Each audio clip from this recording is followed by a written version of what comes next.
अस्सलाम वालेकुम वरहमतुल्लाहि वबरकातुहू। बिरादरान इस्लाम, क्या कहता है कुरान? कुरान है क्या चीज़,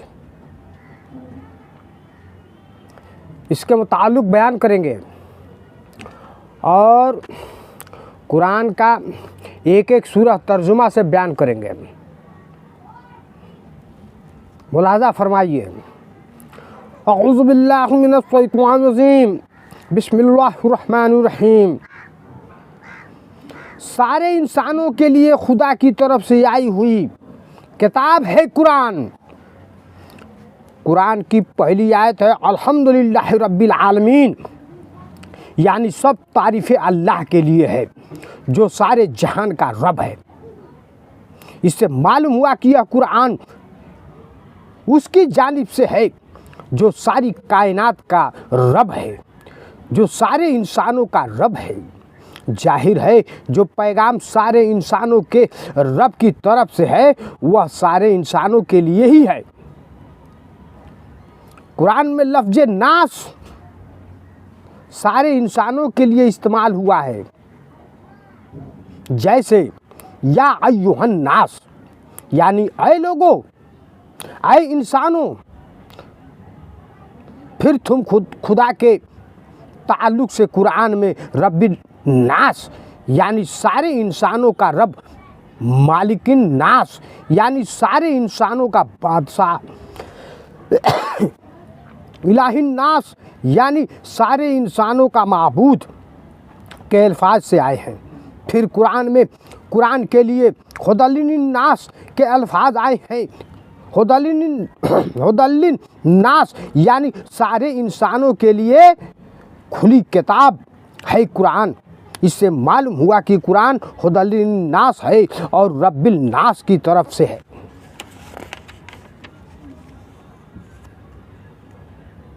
कुरान सारे इंसानों के लिए खुली किताब है।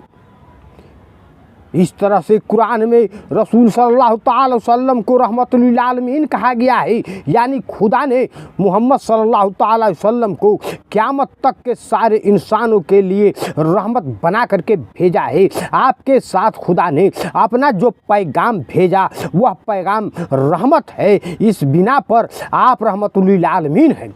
अगरचे नबूवत मिलने के बाद रसूल सल्लल्लाहु अलैहि वसल्लम जाती तौर पर इंसानों के बीच 23 साल तक रहे और आपने अल्लाह का पैगाम अल्लाह के बंदों तक बराह रास्ता पहुंचाया।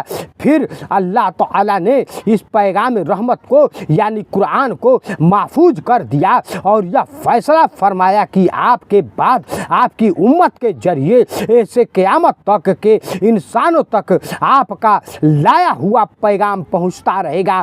कुरान में ऐसे ही बेशुमार आयतें हैं जो बताई जाती हैं कि यह कुरान सारे इंसानों के लिए खुदा की तरफ से आई हुई खुली किताब यानी किताब हिदायत है, जिनमें से कुछ आयतें मुलाहज़ा फरमाएं। बिरादरान इस्लाम, जिसने इस बयान को नहीं फैलाया मेरे समझ से कमजोर ईमान है, कम ईमान वाला है। मैं कुरान का एक एक आयत का तर्जुमा पेश करूंगा। कुरान तिलावत नहीं, पूरा 30 पारा बयान को करते रहूंगा पूरी रमज़ान तक इंशाअल्लाह तबारक ताला। मर्जी आपकी, तबलीग करें या ना करें, बैठे बैठे तबलीग कर सकते हैं आप। फैलाएं इसको जहाँ तक कि हर इंसान के पास, चाहे गैर मुसलमान क्यों न हो, समझे कि इसका माने क्या है, कुरान का माने क्या, कुरान है क्या। ध्यान मुलाहज़ा फरमाएं। रमज़ान के महीने में जिसमें कुरान उतारा गया, हिदायत है सारे इंसानों के लिए और खुली निशानियां रास्ते की और हक और बातिल के दरमियान फैसला करने वाला।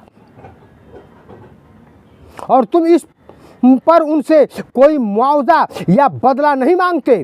यह कुरान तो सिर्फ एक नसीहत है तमाम जहान वालों के लिए। अल्लाह फरमाता है और हमने इस कुरान में लोगों की हिदायत के लिए हर किस्म की मसाइल बयान की है। रब फरमा रहा है, अल्लाह फरमा रहा है, कुरान में लिखा हुआ है। ये कुरान है। बड़ी बाबरकत है वह जात जिसने अपने बंदे पर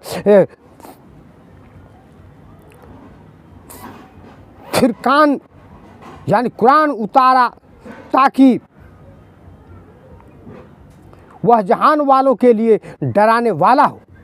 हमने तुम्हें सिर्फ इसलिए भेजा है कि तुम हो तमाम इंसानों के लिए खुशखबरी देने वाले और डराने वाले, मगर अक्सर लोग नहीं जानते। इंशाअल्लाह तबारक तआला एक एक चीज़ जो है हम सूरह फातिहा से बयान करेंगे। फुल रमज़ान सिर्फ कुरान का तर्जुमा मुलाज़ा फरमाइए। यह तो बस आलम वालों के लिए एक नसीहत है। इस तरह कुरान में जगह जगह आए लोगों, आए इंसान, आए आदम की औलाद, इस तरह से के अल्फाज आए हैं जो बताते हैं कि इस कुरान के जरिए इंसानों का खालिक इंसान से बराहे रास्ता खिताब कर रहा है। आए लोगों, अपने रब की इबादत करो जिसने तुम्हें पैदा किया और उन लोगों के भी जो तुमसे पहले गुजर चुके हैं, ताकि तुम दोजख से बच जाओ। आए लोगों, अपने रब से डरो जिसने तुम्हें एक जान से पैदा किया और उसी से उसका जोड़ा पैदा किया और उन दोनों से बहुत से मर्द और औरतें जमीन पर फैला दिए। आए लोगों, तुम्हारे पास रसूल आ चुका, तुम्हारे रब के ठीक बात लेकर के तो मान लो ताकि तुम्हारा भला हो। कहो आए लोगों, बेशक मैं अल्लाह का रसूल हूँ तुम सबकी तरफ। वह अल्लाह जिसकी हुकूमत है आसमानों और ज़मीन में, उसके सिवा कोई माबूद नहीं, वही जिलाता है और वही मारता है।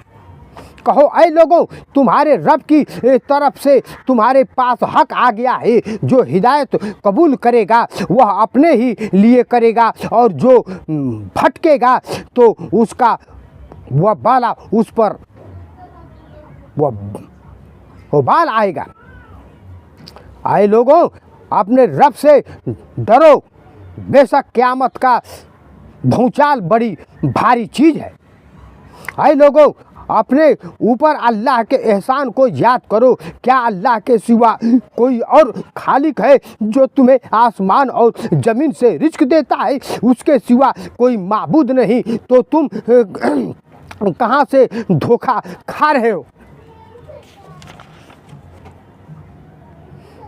ऐ इंसान, तुझे किस चीज़ ने अपने रब बेकरीम के बारे में धोखे में डाल रखा है, जिसने तुझे पैदा किया, फिर तेरे अज़ा को दुरुस्त किया, फिर तुझे मुतनासिब बनाया, जिस सूरत में चाहा तुम्हें तरतीब दे दिया। ऐ इंसान, तो कसा कसा अपने रब की तरफ जा रहा है, फिर तू उससे मिलने वाला है। ऐ आदम की औलाद, शैतान तुम्हें बहका न दे जिस तरह से उसने तुम्हारे माँ बाप को जन्नत से निकाल दिया। ऐ नबी आदम, अगर तुम्हारे पास तुम्ही में से रसूल आए तो तुम्हें मेरी आयतें सुनाए, तो जो शख्स डरा और जिसने इस्लाह कर ली, उनके लिए न कोई खौफ होगा और न वह गमगीन होंगे। ऐ औलादे आदम, क्या मैंने तुम्हें ताकीद नहीं कर दी थी कि तुम शैतान की इबादत न करना? बेशक वह तुम्हारा खुला हुआ दुश्मन है, और यह कि तुम मेरी ही इबादत करना, यही सीधा रास्ता है। कुरान की यह आयतें यह बताने के लिए काफ़ी है कि कुरान इंसान के खालिक का गुलाम है और सारे इंसानों के लिए है। मिलेंगे फिर एक नई बयान के साथ, सिर्फ कुरान का। हदीस तो बहुत सारी हमने पेशकश की है। आप हमारे चैनल बासित कादरी 5385 पर जाकर के मुलाज़ा फरमा सकते हैं, सुन सकते हैं। आपसे गुजारिश है कि बयान को ज़्यादा से ज़्यादा फैलाएं, शेयर करें, सब्सक्राइब करें और लाइक ज़रूर कर दिए। मैसेज में सुबहान अल्लाह, माशा अल्लाह ज़रूर लिख दिया करें। बाबरकत कुरान की हम तर्जुमा पेश कर रहे हैं। आप लोग के खिदमत में शब बारात जो बड़ा ही बरकत का महीना है वो आप लोग के सामने चल रहा है। इस महीने के हवाले से आप लोग से इल्तिजा है, मेहमान नवाजी ज़रूर करें। अस्सलामु अलैकुम वरहमतुल्लाहि बरकातहू व आखिरु दुआना वल्हम्दुलिल्लाहि रब्बिल आलमीन। पार्ट 1, पार्ट 2, पार्ट 3 बयान करेंगे, उसके बाद फिर पारा नंबर डालेंगे इंशाअल्लाह तबारक तआला।